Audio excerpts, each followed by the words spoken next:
Good afternoon, Sam. Hi, Pippa. How's it going? Very well, thank you. Now, we're all sitting here with bated breath, waiting to find out how you're feeling more than anything else. But before we do so, we must give anybody listening who didn't hear you, 10 days ago, a quick resume of what's going on here. Sam has embarked upon a challenge, a 21-day challenge, and we're now 10 and a half days into that challenge. The challenge being to consume 5,000 calories every day for 21 days, that being about 1,500 more calories than a fit young man should need to function at optimum performance. Now, Sam, tell us why you're doing that. So the reason that I'm doing this is to see if the hypothesis that if a calorie is true, basically. And if the calorie formula is true, and according to all of the calculations that you can do using various formulas that the science community uses, I should, by the end of this, be 7.5 kilos heavier, a grand total of 93 kilos from my starting weight of 85.6. Right, so in 21 days you would essentially put on 10% there, but thereabouts of your body weight. Yeah, pretty much. And yeah, it's just over a stone. Just over a stone. Now that's without changing anything else. So let's be very specific here. What you're doing, you're a personal trainer anyway, so you're very fit. You're active. You do regular exercise. You've got a busy job. So you're changing nothing except for the amount of calories that you're intaking. And to be specific, because this is the crux of the matter, the calories that you're taking in are calories provided by healthy, natural foods in their most natural of forms. The foods that were given to us by nature on this planet, rather than processed foods, low-fat foods, foods that have been manufactured basically to tempt us into believing that they're going to make us slim.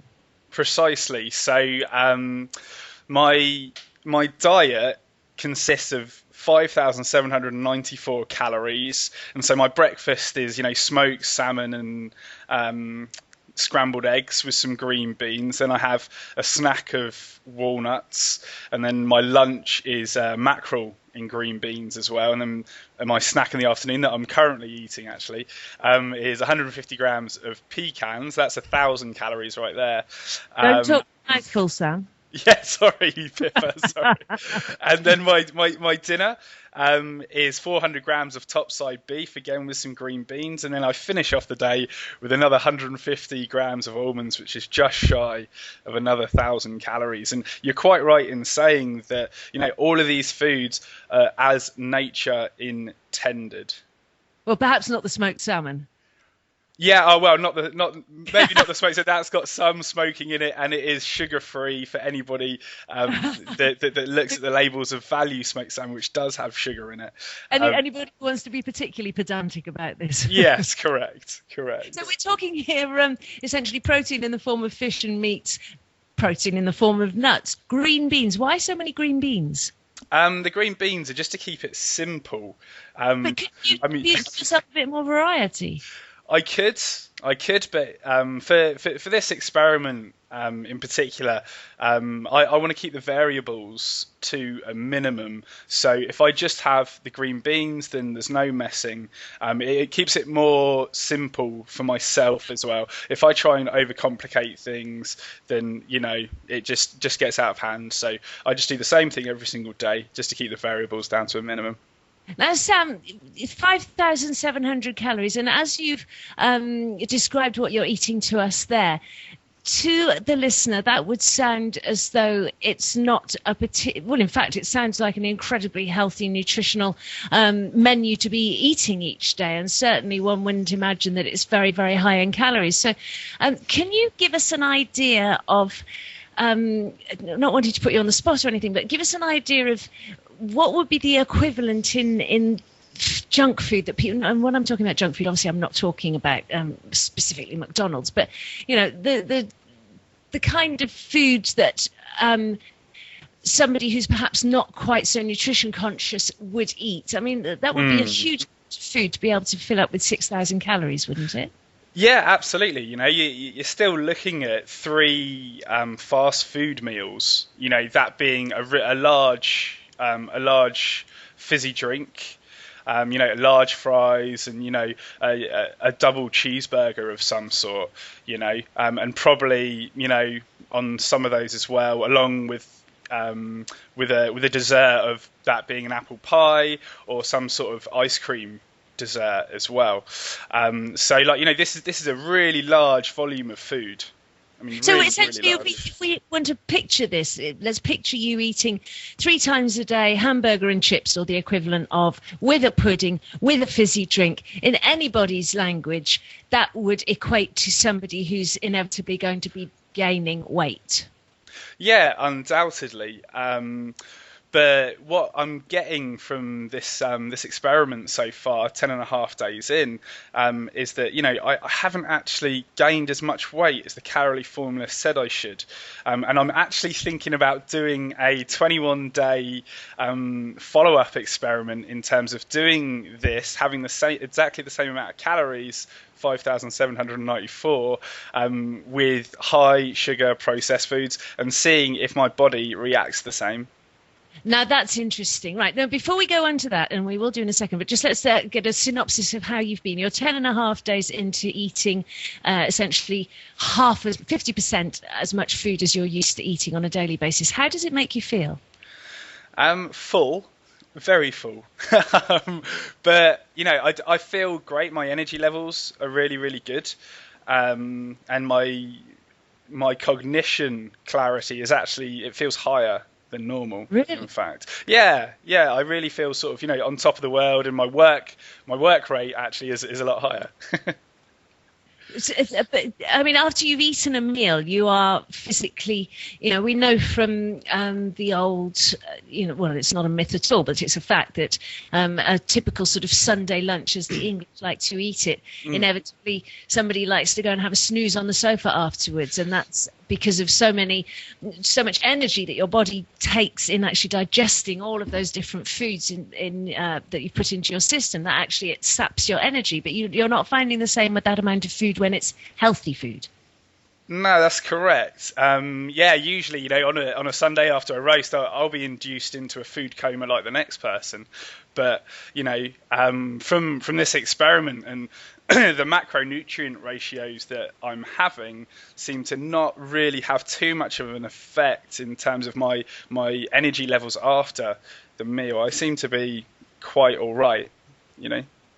So just to emphasize this point again, Sam is taking in a huge amount of calories, but calories that come from natural foods in their natural form. So we're talking about raw nuts, we're talking about meat with just some steamed vegetables. So nothing that is considered to be a processed, manufactured, or a unhealthy food. Now, Sam, you've just said that you're thinking about doing exactly the same experiment again, to show that, as you're doing it now, to show that 6,000 calories worth of good food won't necessarily make you fatter. But you're thinking of doing it again, but with processed foods, fatty foods.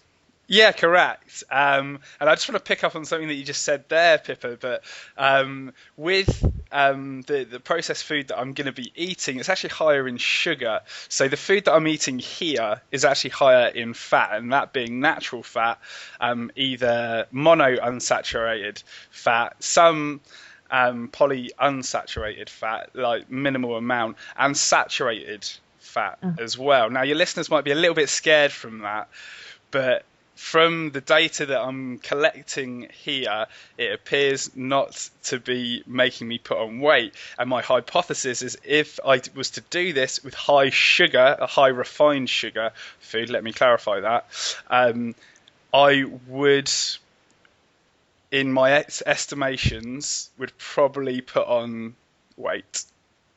Now, was there a study done or a challenge done by an Australian along those lines? Am I right?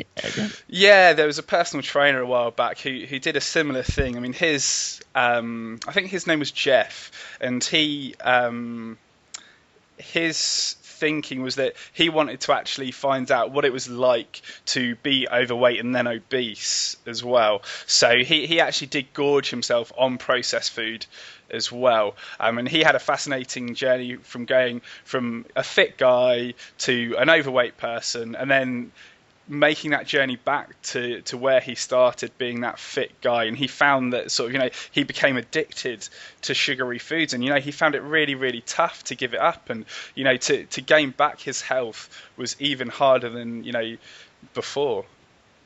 I actually was in a situation just earlier today, which led to me being able to observe the eating habits of some children that weren't my children.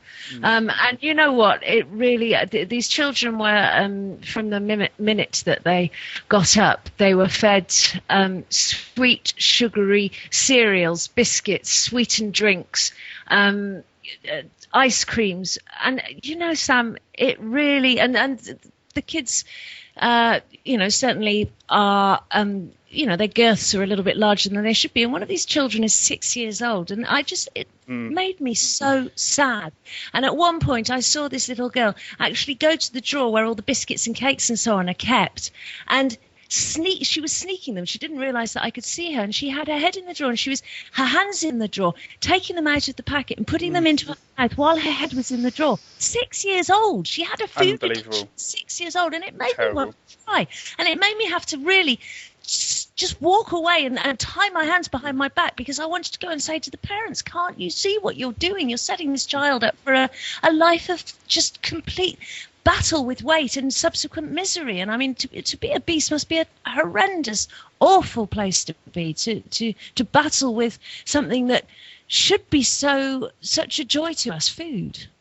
Yeah, that's right. And this mantra that we've been saying for the past 30, 40 years of eat less and exercise more, the reason that little girl, right, she's 6 years old, the reason that she is overweight is not because she is eating too much and not exercising enough. She's only had 6 years on this planet, right? The reason that she is overweight or even obese, I'm not totally sure on that, but so it's just there you go. So the reason is exactly what you said there, is because she is having sugar at every single meal. 100 years ago, our consumption of sugar on average each year was £5. Now it's between 130 to 150 pounds of sugar a year. Good Lord! Can you believe that? No, that gone. Yeah, and I'm just going to say, and the food industry keep on saying that we can't vilify one food. A calorie is a calorie. That clearly is not the case. We have surplus amounts of evidence now building up, and this is becoming, bigger than when tobacco was trying to disprove that smoking caused cancer.